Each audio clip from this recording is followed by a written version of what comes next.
Ég heiti Aron Bjarnason og kona mín hún greindist með eggjastokkakrabbamein þegar við vorum bæði 31 árs.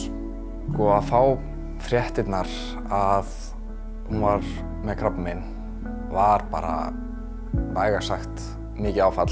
Við byggumst hvoru við því að þurfa að vera að kljást við krabbamein á þessum aldri, bara að kalla ekki að manni. Við vorum með 2 lítil börn á þessum tíma og fyrirtæki, þannig að maður fór einhvern veginn bara í þann gír að láta hlutina ganga. Maður datt inn í einhvers konar hlutverk, myndi ég segja.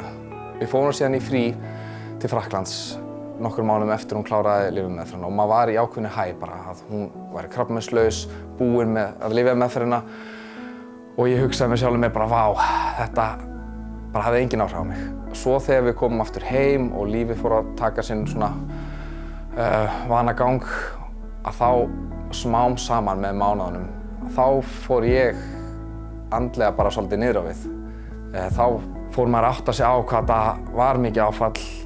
Það var síðan 1,5 ári eftir að konan kláraði lyfjameðferðina sem að ég pínu bara, já, fór á vegg. Ég var ekkert búinn að vinna mínum málum, var ekkert búinn að reyna að líta inn á við og skoða hvaða áhrif þetta hafði haft á mig og það var þá sem ég fór í fyrsta sinn í aðstandendakraft sem ég er svo þakklátur fyrir. Þarna var ég loksins að hitta fólk sem maður gat skilið hvað maður hefði gengið í gegnum. Maður fékk að hlusta á hvað aðrir hefðu gengið í gegnum.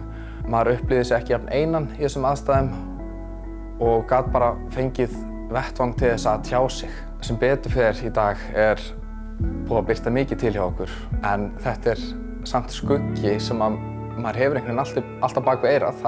Maður þarf bara að vera ríl með það líka, að það er ótti líka sem býr innra með manni hvað ef þetta kemur aftur. Það sem ég hef lært í dag, maður getur ekki tekið neitt sem sjálfsagðan hlut. Lífið er ekki sjálfsagt.